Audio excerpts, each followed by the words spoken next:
Les images. Oh là là, comme je suis contente d'être ici à Beaugarache avec le couple Stéphane et Caroline Brosselin. Et ils sont agriculteurs. Un homme à tout faire, une femme, je crois, aussi à tout faire. Ils ont des tonnes de brebis avec des bébés. On peut garder le fantasme. Ils sont hauts. Et voilà, donc je pense que c'est hyper intéressant de connaître un petit peu leur vie. Ils sont à 1100 mètres dans ce mont sacré. Vous êtes venu, en fait, vous êtes prof de ski aussi d'avance, et puis vous êtes extrêmement. Donc c'est MacGyver. Ah, trop fort. Ouais, MacGyver. C'est vrai. Il a fait la maison entière, tout. Il n'y a rien qui semble être un problème pour toi. C'est juste un petit peu. Tout est. Tu fais. Ouais. Il y a un problème, tu fais. Hein? Tu construis une bien. maison comme ça, voilà. Et puis Caroline, ils ont un terrain énorme avec partout des clôtures qui partent dans les vergers. Mais c'est immense, 42 hectares. Et puis vous avez vos brebis, vous avez vos ânes, vos chevaux, vos poules, vos 4 enfants. Vous voulez bien raconter un petit peu Vous voulez bien raconter un petit peu votre vie. Et puis vous avez ce incroyable. On avait dit 15 minutes là, je crois. C'est oui. 15 minutes. C'est vrai, c'est déjà quelque chose. Voilà, c'est un honneur en fait. C'est à peu près ça la présentation. Voilà. Voilà, comme ça on fait. Ici on est à la campagne et du coup on peut pas se permettre de faire les choses parce que nous on n'a pas les moyens. C'est pour ça qu'il faut tout faire. Donc ouais, chaque problème a sa petite solution et on la trouve. Ou on la cherche et on la trouve après. Et vous avez aussi vos amis, parce que vous avez par exemple construit justement la bergerie, et là vous avez eu 20 amis qui sont venus vous aider, c'est juste? De la famille, des amis, et puis après on avait sur les foires, on avait mis aussi une information sur le chantier participatif. On a eu des gens qu'on ne connaissait pas qui sont venus sur la durée du chantier nous aider, des gens de Toulouse. C'est génial. C'était sympa. Et vous avez la ferme ouverte aussi, donc un gîte. Hein, pour les rencontres qu'on vient faire ce week-end. Et comment c'est alors vivre un peu quand même, presque en autarcie, on peut presque dire, non? Un petit peu reculé du monde, vraiment un petit peu dans les hauteurs là, on voit toute la vallée presque jusqu'au bord de la mer et puis les Pyrénées. Donc c'est fabuleux là où vous habitez. Hein? Ouais, alors la vue sur la mer, quand même, faut pas exagérer. Mais presque, on n'est pas très loin de la en mer. fait, non quand on est au sommet du Beaugarache, on voit la mer. Mais de chez nous, non, on voit pas la mer. Non, quand même pas. Et le Beaugarache, il n'est pas loin non plus. Hein? Non, il est juste là, en face de nous. C'est vrai, on est bien posé, on est éloigné de tout. On est à une demi-heure de la petite ville de Cuisa, si on peut appeler ça une ville. Mais nous, on est content d'être ici. On est bien. Et quand on va en ville, dans les grandes villes, on se dit...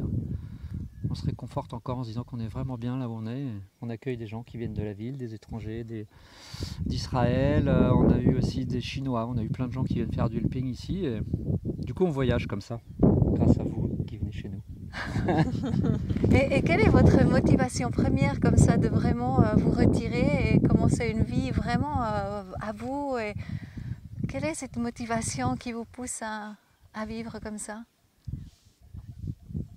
À toi, Caro. Première. Moi, je vais parler un peu. Et on n'a pas une motivation première, on aime bien la nature. Après, c'est le chemin de vie qui nous a amenés là, avec ces moments plus difficiles et ces moments plus réjouissants. Et on avance au quotidien. Après, on n'est pas figé forcément ici, tu sais. On ne sait pas ce que nous réserve l'avenir, mais on aime bien participer à refaire vivre le lieu. C'est ça. Voilà. Et tu fais le pain, tu fais les confitures. Exemple, avec Stéphane, on a semé des pépins de pommiers, donc à notre échelle à nous qui ne sommes pas tout jeunes, semer un pépin, c'est pas pour nous demain, c'est refaire vivre le lieu, en espérant qu'il y ait d'autres gens derrière qui reprennent le lieu, sinon la nature reprendra ses droits. Parce que là, donc vous êtes là depuis 9 ans ou 10 ans et vous avez presque, ici, il n'y avait pas d'herbe comme ça avant, par exemple. C'était beaucoup plus de buissons. Les animaux travaillent pour nous.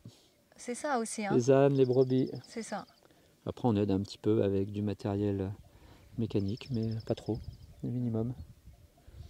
Au printemps, par exemple, on va dans les Stéphane particulièrement. On va dans les bois et les jeunes, on élague et on éclaircit la forêt et les brebis mangent les jeunes pousses d'aubépine, de hêtre aussi, elles aiment.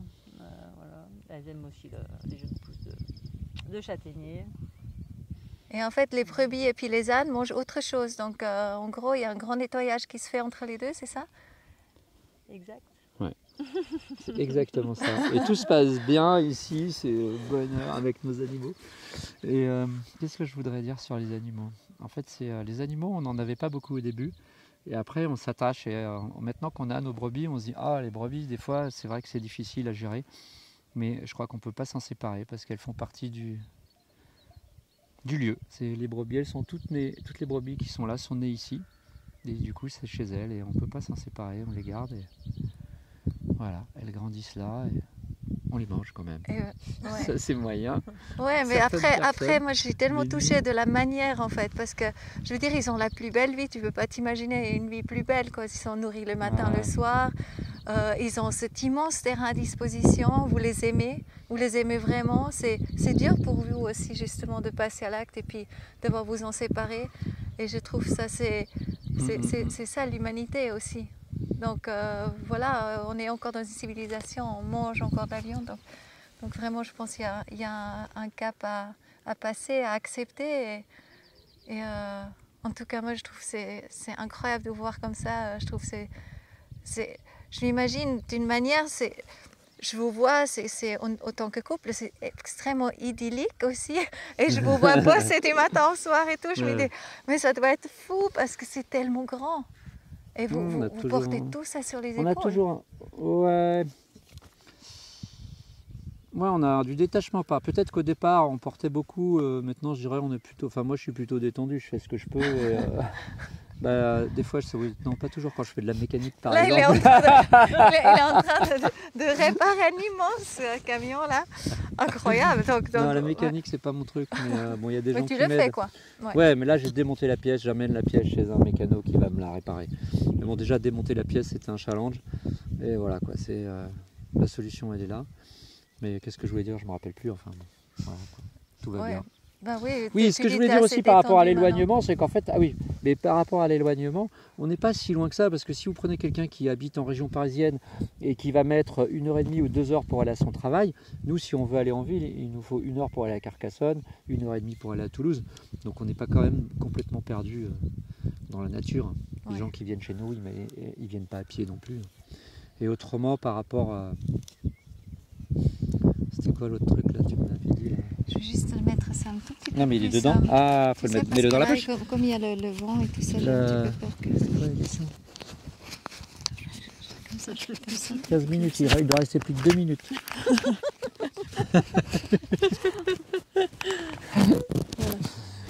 Ouais, venez au Bernous. Après, l'idée, c'est pas de vivre en autarcie non plus, c'est pas le projet. Oui, c'est ça. Le projet, c'est quand même de partager le lieu aussi. Et de garder des échanges avec l'extérieur. Voilà. C'est ça. Et après, on n'a pas forcément l'ambition de tout faire. Parce que, mais vous avez vos potagers, vous proposez aussi nourrir-loger quelque part les gens qui viennent, donc ils ont 3 repas par jour. Justement, en parlant encore du pain, incroyable, je pense le meilleur pain du monde que j'ai jamais mangé. On mange depuis 6 jours presque que le pain.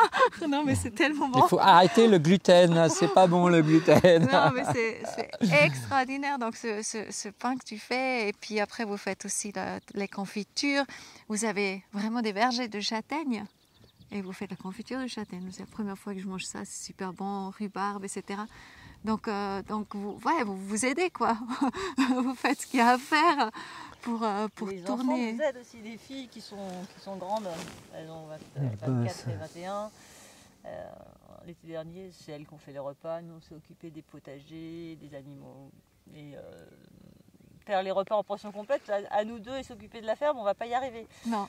Voilà, pour l'instant, on a les enfants qui font le tampon parce qu'ils font des études et viennent nous aider pendant l'été. Et puis c'est là principalement qu'on a des repas réalisés. Mais voilà.